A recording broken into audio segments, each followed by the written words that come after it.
তৃণমূলের বিধায়ক হুমায়ুন কবিরের একের পর এক লাগাম ছাড়া মন্তব্যের বিরুদ্ধে এবার সুপ্রিম কোর্টে অভিযোগ। সরাসরি প্রধান বিচারপতির কাছে অভিযোগ। এই মুহূর্তের সবচেয়ে বড় খবর, আরজি কর কাণ্ডের প্রতিবাদে সারা রাজ্য তথা গোটা দেশ তোলপাড় এবং অভিযুক্তদের শাস্তির দাবিতে জুনিয়র ডাক্তারদের চলছে আন্দোলন কর্মবিরতি। ঠিক এরই মধ্যে এবার হুমায়ুন কবির আবার একবার জুনিয়র ডাক্তারদের হুমকি দিয়ে বসলেন। হুমায়ুনের এই মন্তব্যের পরেই আরও তোলপাড় গোটা রাজ্য। ডাক্তারদের অভিযোগ, তিনি প্রকাশ্যে তাদের হুমকি দিয়েছেন এবং ডাক্তারদের অপমান করেছেন। 50,000-এরও বেশি লোক নিয়ে তিনি মেডিকেল ঘেরাওয়ের হুমকিও দিয়েছেন এবং এই ঘটনার পরেই এবার নড়ে চড়ে বসল আইএমএ। প্রধান বিচারপতির কাছে চরম অভিযোগ জানালো ডাক্তারেরা।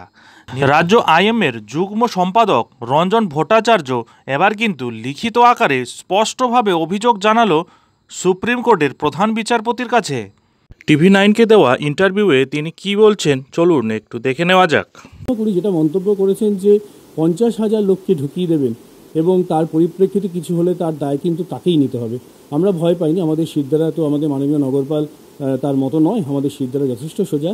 কিন্তু অবশ্যই এই রকম মন্তব্যের পরিপ্রেক্ষিতে পরিস্থিতি উত্তপ্ত হয়েছে এবং আগামীকাল যেহেতু সুপ্রিম কোর্টের নেক্সট হিয়ারিং আছে, সেখানে আমাদের সুপ্রিম কোর্টের চিফ জাস্টিসকে যারা আমাদের লয়ার আছেন ইন প্যানেল, তাদের মধ্যে থেকে Indian medical association, joint platform of doctors, protect the warrior, west Bengal junior doctors front, তাদের এই ইনস্ট্যান্সটা দেওয়া হবে এবং সেটা হুমায়ুন কবির যে মন্তব্য করেছেন এবং আমাদের ডেপুটেশনের পরিপ্রেক্ষিতে ডিএম এবং এসপি অফ মুর্শিদাবাদ কোনো স্টেপ নেননি, এটা কিন্তু সুপ্রিম হিয়ারিংয়ে আমরা তুলব। মোট কথা, এবার আরও মারাত্মক চাপে পড়তে চলেছেন তৃণমূল বিধায়ক হুমায়ুন কবির।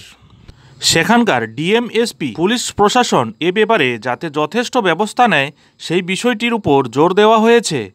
এই প্রথম নয়, এর আগেও 11 সেপ্টেম্বর এই তৃণমূল বিধায়ক এই ধরনের হুমকি দিয়েছিলেন। সেই সময় ডিএম এবং এসপিদের অভিযোগও করা হয়েছিল। তবে কয়েকটা দিন যেতে না যেতেই ফের হুমকি দিয়ে বসলেন তৃণমূল বিধায়ক হুমায়ুন কবির। এত কিছুর পরেও কোনো মতেই কিন্তু তিনি ক্ষান্ত হননি। তার আগের মন্তব্যের মতো এবারও চরম হুমকি দিয়েছেন তিনি।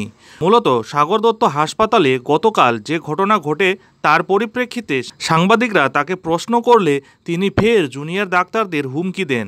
তিনি আবার প্রমাণ করলেন হুমায়ুন আছেন সেই আগের জায়গাতেই। মমতা থেকে অভিষেক ব্যানার্জি ও অন্যান্য নেতা নেত্রীরা যখন এই আরজি কর কাণ্ডের প্রতিবাদে ডাক্তারদের পাশে থাকার বার্তা দিচ্ছেন, সেখানে হুমায়ুন কবির যেন উল্টো পথে হাঁটতে শুরু করেছেন। তিনি বারংবার হুঙ্কার দিয়েই চলেছেন।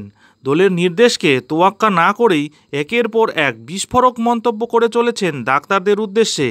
এদিনও হুমকির সুরে হুমায়ুন কবির বলেন, তারা যত খুশি মিছিল করুক, তারা 1,000 লোক নিয়ে মিছিল করলে আমি পরের দিন 5,000 লোক নিয়ে মিছিল করব এবং ওদের মেডিকেল কলেজকে ঘিরে রেখে দেব।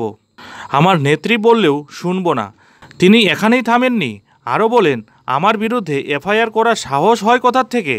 আমার আর কিছু পাবার নেই, কিন্তু এরা ডাক্তার, 50টা ডাক্তারকে ঘরে ঢোকাতে আমার 2 মিনিট সময় লাগবে না। আমার নামে এফআইআর করেছে, আমি বেলও নিইনি, গ্রেপ্তার করবে করুক, আমিও দেখি কে গ্রেপ্তার করে, প্রশাসন আমায় কি করবে দেখব। এভাবেই রীতিমতো নিজের ক্ষোভ ঝেড়ে দিয়েছেন তৃণমূল বিধায়ক হুমায়ুন কবির। এসবের পরই কিন্তু রাতে আবার এফআইআর দায়ের করা হয়েছে। এরপরেই তোলপাড় বাংলার রাজ্য রাজনীতি। এবার কিন্তু যে কোনো সময় গ্রেপ্তার হতে পারেন বিধায়ক হুমায়ুন কবির। আর এই গ্রেপ্তারের আগেই কিন্তু কপিনের শেষ পেরেকটিও তিনি পুঁতে দিলেন। একেবারে খোলাখুলি হুঁশিয়ারি বহরমপুর মেডিকেল কলেজের জুনিয়র ডাক্তারদের।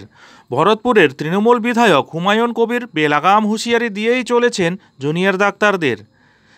জেল খেটে বেরোবো যেদিন, 50,000 লোক নিয়ে যাব হুঁশিয়ারি বিধায়কের। বন্ধুরা, আপনারা কি বলবেন হুমায়ুন কবিরের এই ধরনের বেলাগাম মন্তব্যকে নিয়ে? যেখানে মমতা ব্যানার্জি ও তার দলীয় নেতা নেত্রীরা যেখানে বারবার নিষেধ করে চলেছেন ডাক্তারদের বিরুদ্ধে কোনো কুমন্তব্য না করতে, সেখানে নিজের দলেরই এক বিধায়ক এই ধরনের লাগাম ছাড়া মন্তব্য করেই চলেছেন, হুঁশিয়ারি দিয়েই চলেছেন। যেখানে আরজি কর কাণ্ডকে নিয়ে সারা রাজ্য তোলপাড় হয়ে রয়েছে এবং কোনোভাবে ডাক্তারদের বুঝিয়ে কোনো রকমে হাসপাতালে কাজে ফিরিয়েছেন স্বয়ং মুখ্যমন্ত্রী, আর সেখানে তারই দলের এক বিধায়ক বেলাগাম আক্রমণ করে চলেছেন এই ডাক্তারদেরই। হুমায়ুন কবির কিন্তু চিকিৎসকদের শুধু নয়, দলের মধ্যেও তিনি বিদ্রোহী। দলের মধ্যেও তিনি বেলাগাম মন্তব্য করে দলকে অস্বস্তিতে ফেলেছেন। আর এবার কিন্তু তৃণমূলের বিধায়ক এটা স্পষ্ট করে দিলেন, কোনো মমতা, কোনো অভিষেক ব্যানার্জির কারোর কথাই আমি শুনবো না, কেউ আমাকে থামাতে পারবে না। এই মুহূর্তের সব থেকে বড় খবর, হুমায়ুন কবির আছেন হুমায়ুন কবিরের জায়গাতেই। বন্ধুরা, বর্তমানে মাননীয়ার দলের বিধায়ক আর কাউকে তোয়াক্কাও করছেন না, স্বয়ং মুখ্যমন্ত্রীকেও না। এই ব্যাপারে আদৌ মাননীয় মুখ্যমন্ত্রী কোনো স্ট্রং পদক্ষেপ নেবেন কিনা তা তো এবার সময়ই বলবে। যাই হোক বন্ধুরা, এখন এখানেই শেষ করছি। এই ধরনের পরবর্তী আপডেট ঠিক সময় মতো পেতে অবশ্যই চ্যানেলে চোখ রাখুন।